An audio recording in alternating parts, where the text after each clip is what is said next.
Stephen, Yawkey way appraisals. Well, I don't think agents realize. I don't think they realize that you have to jump through hoops practically if to show something's not supported.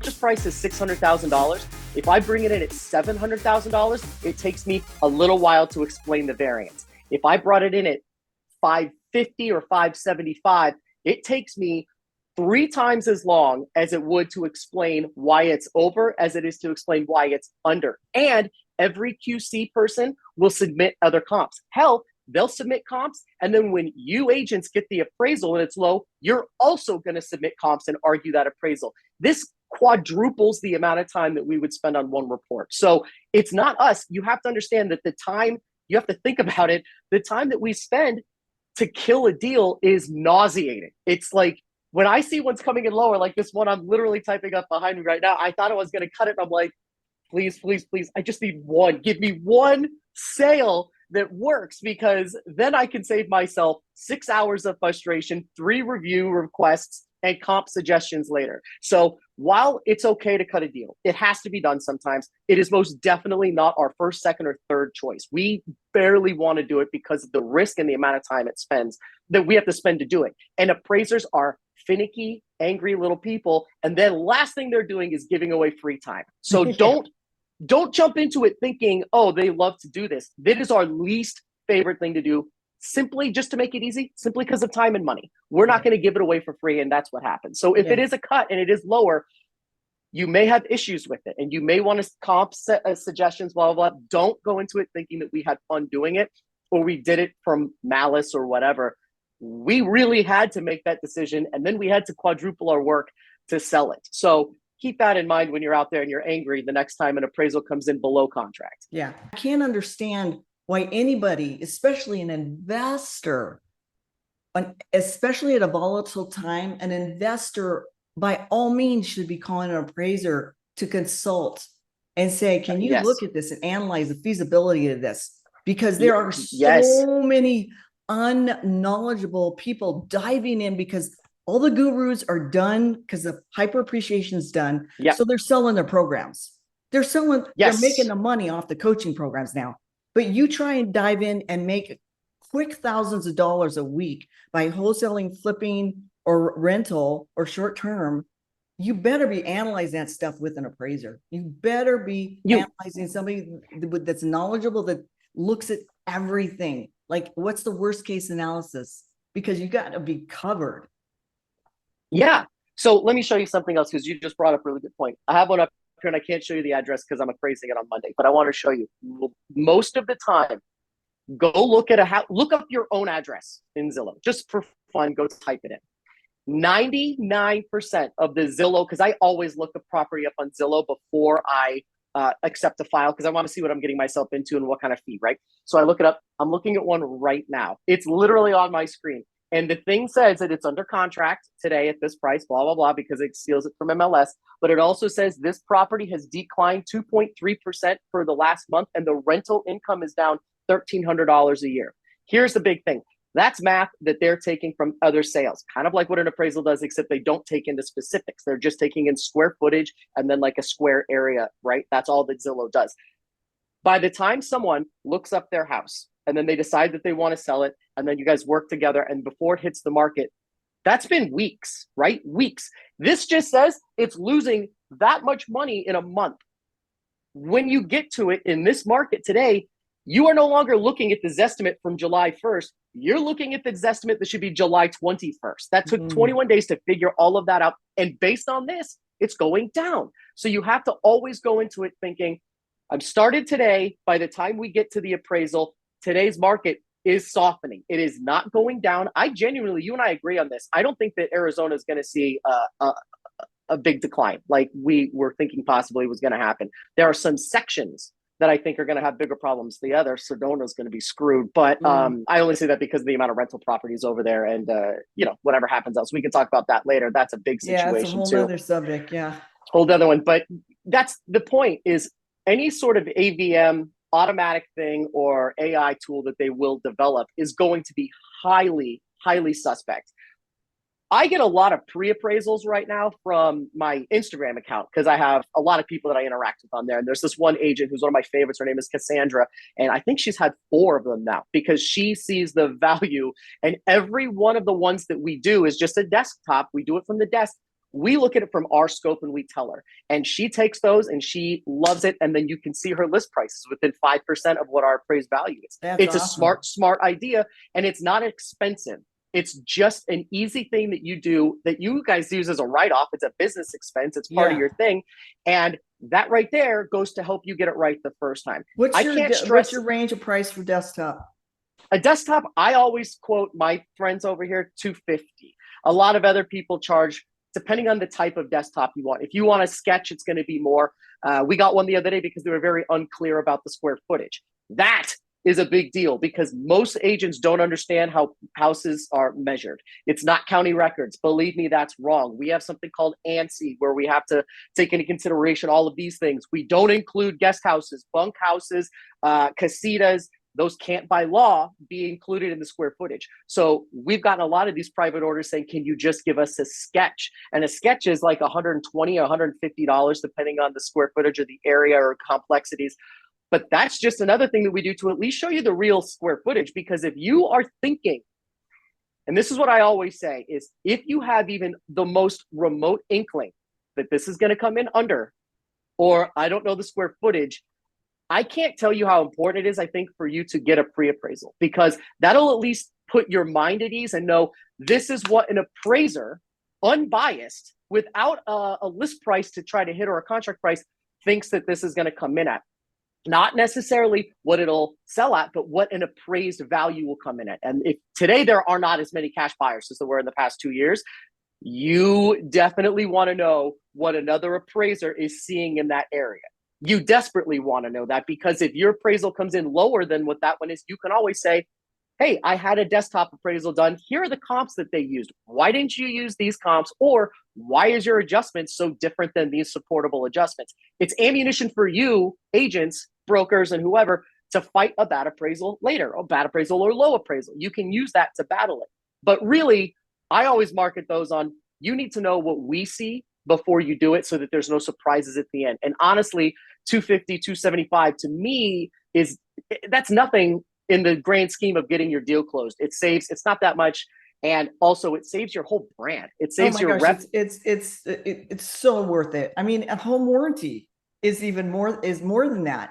And the thing about, yes, you know what I mean? It's like 350 or 400 and 450. So this is such great insurance to have this up front, because right now there's a lack of comps. It's going to be difficult. It's going to be, you appraisers are working hard, double hard right now, because it's so slow. And, there's just like a lack of data to analyze. We had one that we got an offer within 2 weeks, but, having to put together a package. Oh my gosh. I put together a package for the appraiser. I was like, oh my gosh, bless his heart.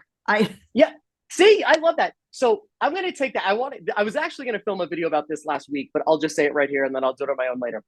I'm a big fan of appraisal packets. I'm a big fan of interaction between an agent and an appraiser. I've already said that. It's one of the things why I even do what I do today, is because I enjoy talking. I even like, I'll use the lack of better words, I even like agents that like to talk crap. I like them because it's just very clearly a misunderstanding, and I usually can help alleviate that situation because I get it and I like to talk.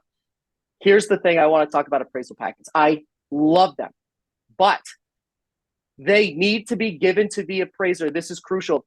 If you're listening to this, please take this seriously.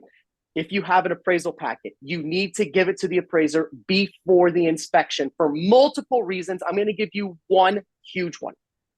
Today, a lot of AMCs and lenders are allowing us to use MLS photos for comps, which is absolutely a game changer.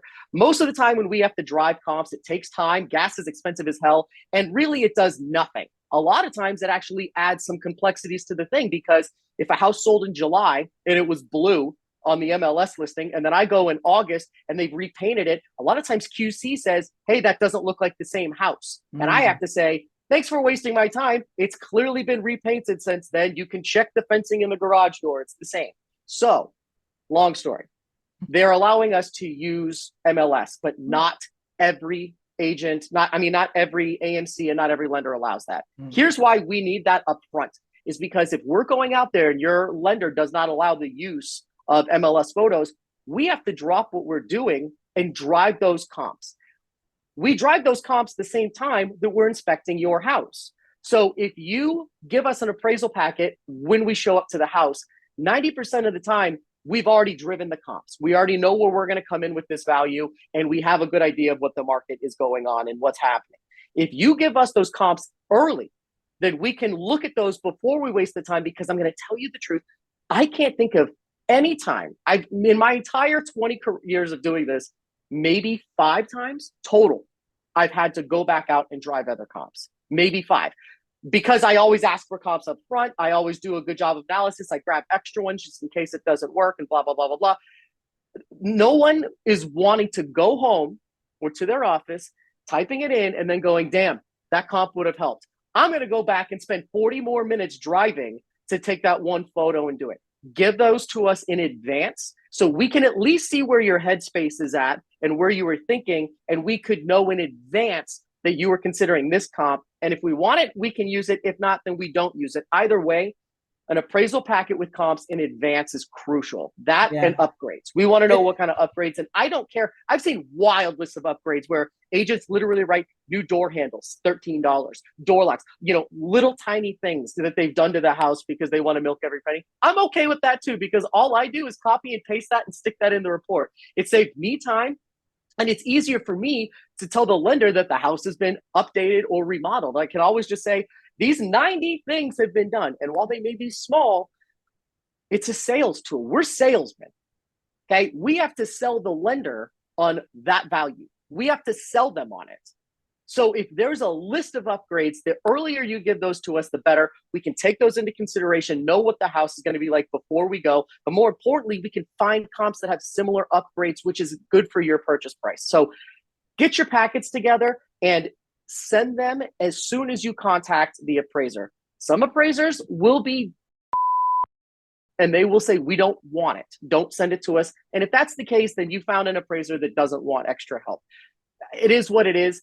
I can't think I've never had anybody that is like refused it. It was just some were more incognito, and I had to call like the AMC and say, excuse me, I want to give a list to the appraiser. Do I send it to you? I want to do it before they have to go out to the property so they know the background of the marketing we did, how many offers we got, all the things they can't see on the MLS. Where do I send that? And they usually give me the email of the right. appraiser. See, and that's good. And a lot of times, like even my company, I don't do this because I'm one of the only ones in my company that doesn't do this. And I know that it ruffles some feathers, but screw them. I don't care. They know my position. I refuse to have a scheduler do it for me. I call every single agent and schedule for multiple reasons. That's awesome. But the main one is I ask those questions. If you have a scheduler that's just sitting in an office that calls numbers and schedules an appointment and puts it in the computer or uses Showtime or something like that, there's not a lot of communication. I always do that. So if you get one of those people that's scheduled, I would highly recommend doing what you just said. Again, you cannot be lazy in this industry today on either side or you're going to get screwed. You have to take that extra step. If you print it out and you leave it on the counter, like most of the ones I see for appraiser, and I get in there's the appraisal packet. I love you for doing that. You did the extra work and I can at least see where you're at. But it would have gone a lot further if we had that before we drove to the property, because then we can go drive those new comps if we didn't consider them or see them in the first place. So it's one of those things. Earlier is better. Do the extra time. Call and see if you can get in touch with the appraiser. You don't even have to give a phone number. Just say, can I get the appraiser's email so I can send them our appraisal packet?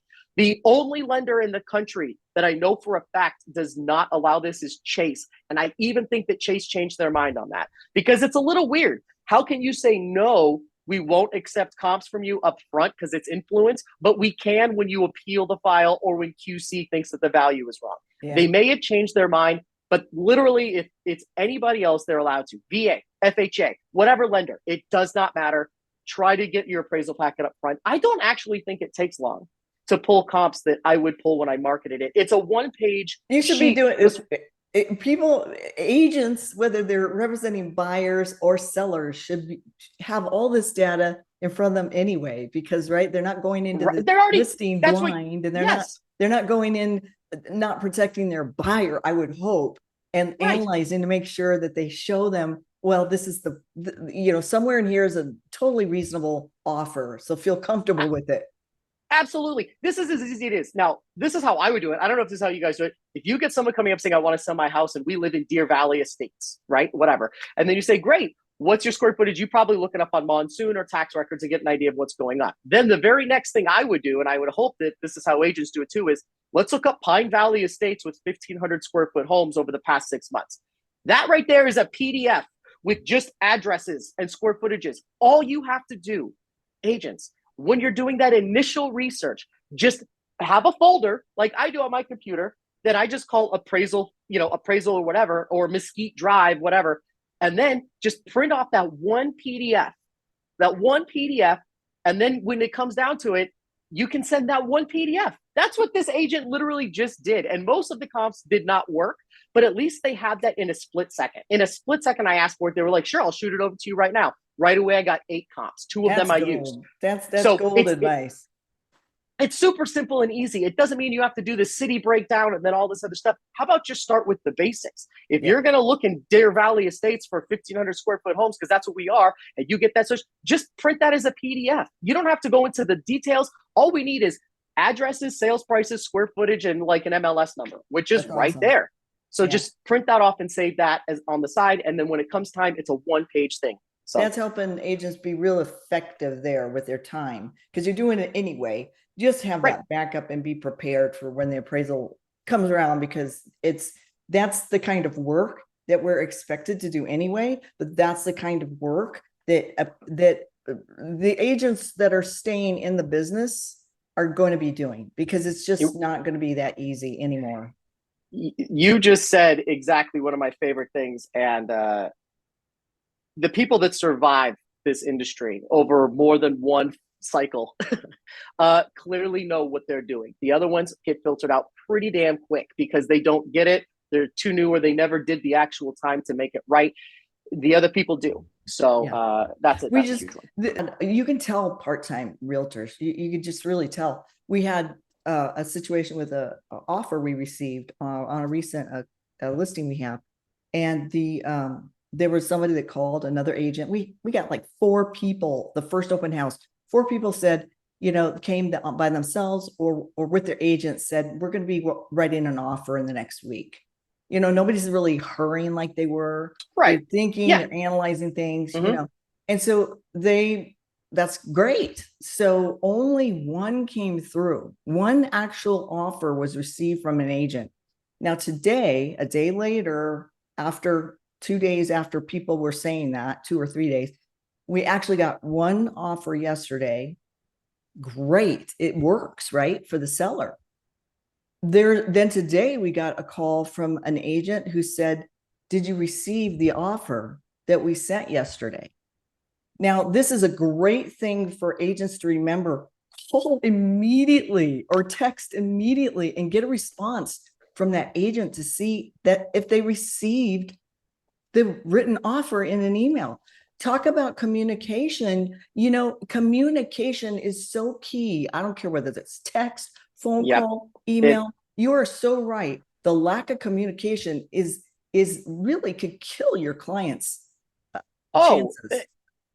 This is off topic, but this just goes to show communication. There's an actor that I like very much so that played a voice in a cartoon that I liked called Adventure Time a few years ago. He's been in a ton of stuff like whatever, I can't remember his name, but anyway, I enjoy this actor. He's been on the news this morning a lot because he just found out that they made a sequel to the show and he's not the voice of the character. And he was like, wait, why am I not in this? It's because his agent never forwarded on the message from the studio, Cartoon Network.